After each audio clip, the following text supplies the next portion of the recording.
Bien le bonsoir à toutes et à tous, bienvenue dans cette nouvelle vidéo. Aujourd'hui on se retrouve pour parler d'un film de science-fiction très attendu cette année. Je parle bien sûr de Furiosa, une saga Mad Max. Avant de commencer la vidéo, je préfère dire du coup que j'ai vu Fury Road il y a peu de temps du coup, et que je vais du coup sûrement le comparer à celui-ci. Mais ça fait beaucoup trop longtemps que j'ai vu les anciens et j'ai pas eu le temps de les revoir avant d'aller voir Furiosa au cinéma. Et donc du coup, je ne vais pas les comparer ou je ne vais pas en parler. Et la vidéo sera sans spoiler.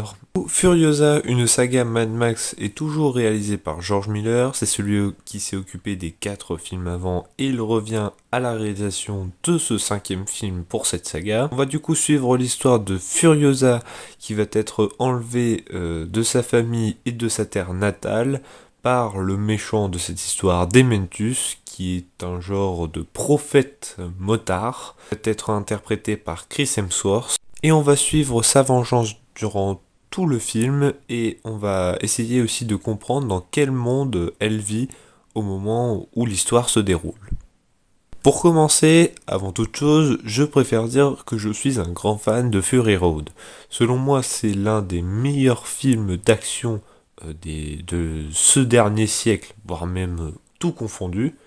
Malgré l'action du coup prépondérante qu'il y a dans ce film, il y a aussi du coup la photo que je trouvais extrêmement belle, les effets spéciaux où est-ce qu'il y en avait très peu puisque tout était quasiment fait avec des vraies cascades, avec des vrais thèmes et avec surtout des concepts et d'une mise en scène qui était étonnante et super bien rythmée avec une musique qui nous emportait dans tout ça.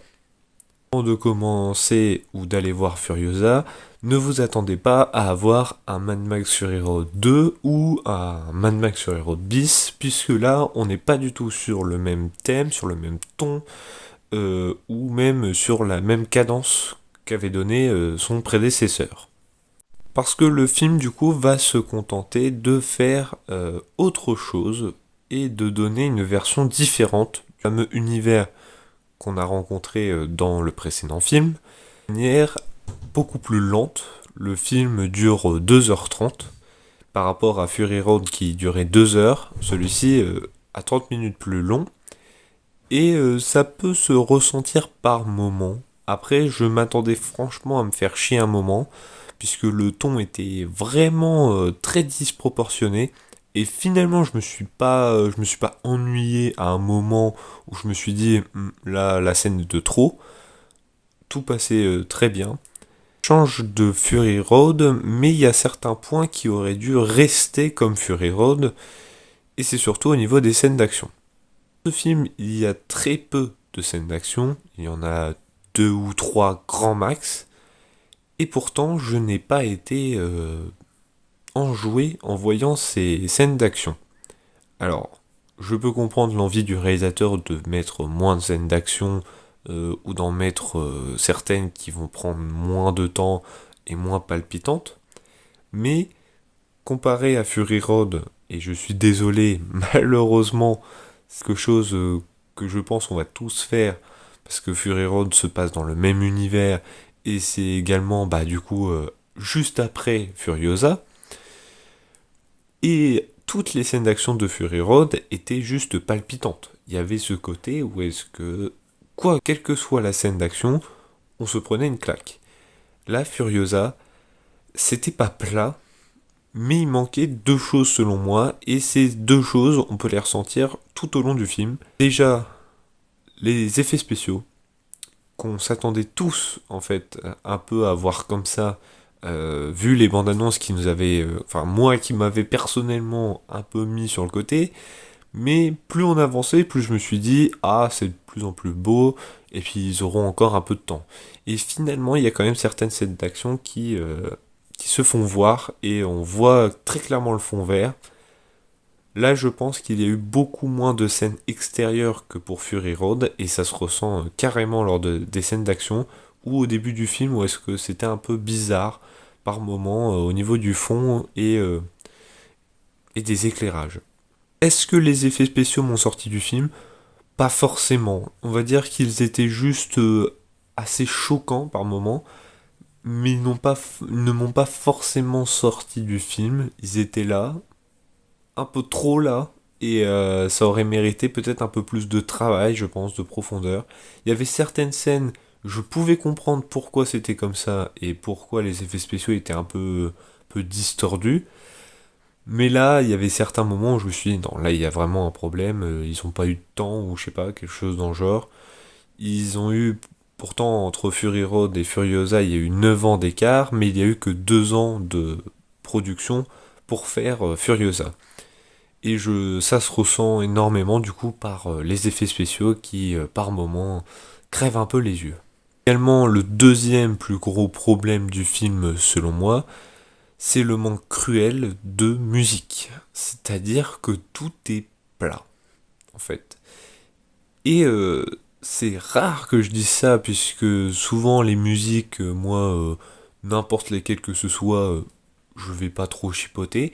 Mais là, c'est vrai qu'il y avait un vraiment manque de musique. Ou quand une musique commençait à se lancer, la scène le coupait. Donc je me suis dit, pourquoi? Laissez-la vivre, laissez vivre la scène, continuez et faites prolonger la musique. C'était pas obligatoire forcément de reprendre ce qu'avait fait Fury Road, c'est-à-dire d'enchaîner avec une manière rock'n'roll à chaque fois et de jamais s'arrêter. Mais là, ça méritait vraiment un coup de fouet ou quelque chose dans le genre qui a malheureusement pas eu.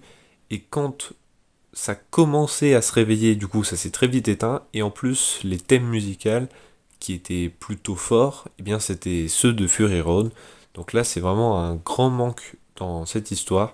Et c'est pour ça que les scènes d'action, selon moi, étaient aussi peu rythmées. C'est un manque cruel de musique. En plus, dans le film, à un moment, on nous fait un faux espoir. On voit le fameux guitariste de Fury Road et je me dis, waouh, là, ça va se lancer et tout, c'est bon. Non, ça ne s'est jamais lancé. Et ça, c'est un gros problème, je pense, du film. Et je m'en doutais un peu. Parce que j'avais écouté la BO avant d'aller voir le film et j'en avais pas trouvé une excellente, quoi. Une où est-ce que je puisse me dire, celle-ci elle est bien. Et je me sers toujours d'une musique d'un film pour faire mes shorts. Et là, j'ai un mal fou à trouver une musique que je vais pouvoir mettre. D'ailleurs, n'hésitez pas à aller voir mon short sur Mad Max Fury Road. Celui sur Furiosa sortira mercredi. Après, l'histoire en soi est très loin d'être mauvaise. Je trouve que Furiosa est un personnage intéressant. Et surtout le monde qui l'entoure, avec ce fameux Dementus qui fout un peu la merde dans toute l'histoire sans trop en dire. Mais il y a vraiment un conflit politique, il y a un conflit aussi éthique autour de tout l'univers. Il y a aussi une grosse partie du film où est-ce que on va parler de la jeunesse de Furiosa et donc ce ne sera pas Anya Taylor-Joy qui va interpréter le rôle au début. J'ai trouvé que les séquences avec elle étaient bien, je trouvais que l'actrice jouait bien, mais malheureusement un peu trop long, je pense, parce que on va parler d'un autre problème juste après, et c'est pour ça que je pense que j'ai moins apprécié ces scènes-là, mais le rôle était bien fait, mais un peu trop long, et aurait mérité peut-être un petit coup de cut dans tout ça. Pour les personnages et surtout les interprétations données, je trouve que Anya Taylor-Joy s'en sort merveilleusement bien. Elle crève l'écran même par moments, à tel point qu'elle éclipse même ceux qu'il y a à côté. Elle a des yeux qui ressortent encore plus avec le maquillage noir qu'on peut lui mettre au-dessus du front. Mais aussi parce que la caméra souvent se rapproche des visages et c'est là qu'on peut voir le plus ses expressions puisque je crois qu'elle n'a que 16 lignes de dialogue dans tout le film. Donc c'est très peu, mais en même temps, ça a toujours été l'identité de Mad Max. Mais il y a deux autres personnages qui m'ont personnellement embêté, pour ne pas dire énervé. Pour moi, c'est l'interprétation de Chris Hemsworth dans le rôle de Dementus qui m'agaçait de plus en plus. C'est-à-dire que plus je le voyais, plus j'avais envie de le baffer. Au-delà du côté foufou qu'on a donné au personnage et un côté un peu reculé de la vie tellement qu'elle est ironique, tellement qu'elle est loin et désespérante, bah, j'ai trouvé que sa performance était franchement pas ouf. Il y avait des moments où franchement il me faisait chier dans ce film. Et plus on avançait du coup, plus il m'énervait. Et donc du coup les scènes où est-ce que Furiosa était enfant, eh bien m'agaçaient au plus haut point parce qu'il était là. Et non pas parce que le jeu de l'actrice principale était mauvais, mais parce que lui était là. Et son jeu abrutissant à un moment, c'était, je sais pas, j'ai pas apprécié, j'ai compris pourquoi, mais en réalité, quand on commence à expliquer ses motivations, bah, on les devinait déjà avant, et je m'en foutais un peu du personnage parce que j'en pouvais plus de voir sa tronche. Un deuxième personnage il m'a pas énervé, mais j'ai trouvé qu'il était un peu inutile dans le genre. C'est un moment, elle va rencontrer quelqu'un, pour ne pas spoiler, qui va être, on va dire, son double masculin. Et j'ai trouvé qu'il y avait un manque flagrant de charisme de cet acteur. On voit qu'on a voulu représenter un peu une figure masculine à la Max dans tous les autres films, et que Max n'était pas là dans ce film.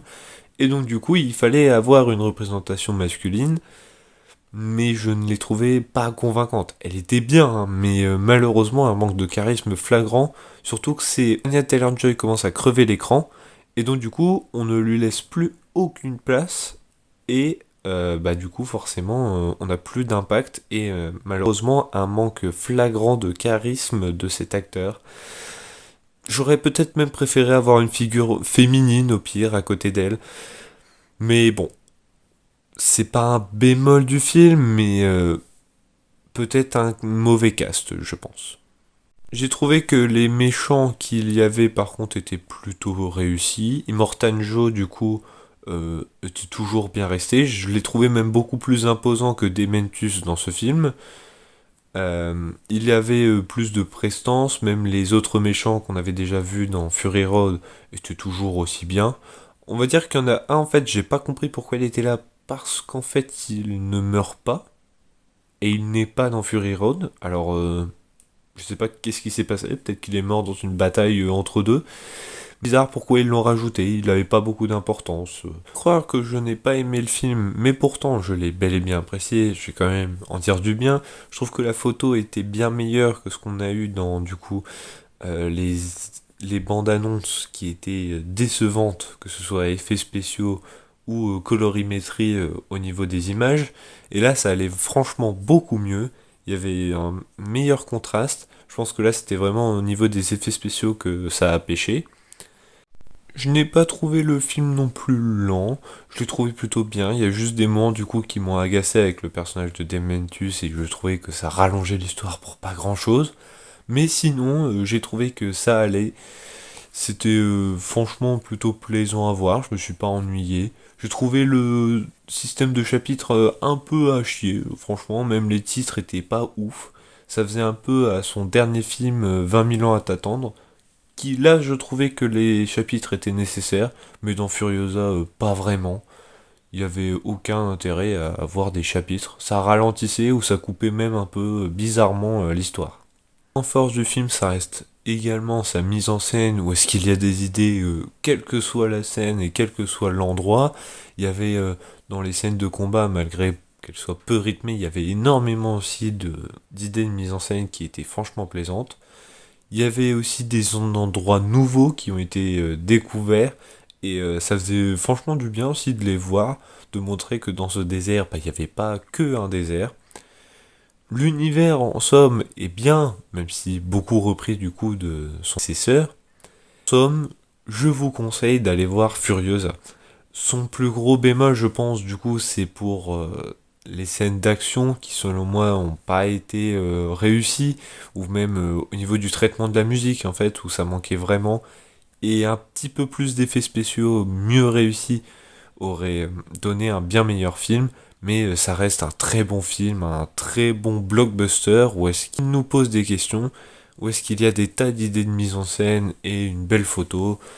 Il y a des bonnes choses à retrouver dans ce film, vous allez pas vous ennuyer. Le côté Mad Max va être à fond par moment avec des scènes plus horripilantes les unes que les autres. Je vous remercie d'avoir regardé cette vidéo. N'hésitez pas à aller dans les commentaires pour aller voir mon short sur Mad Max Fury Road. Vous pouvez aller voir ce film au cinéma parce qu'il est sorti depuis déjà une semaine, je crois. Et moi, je vous dis à la prochaine pour la prochaine.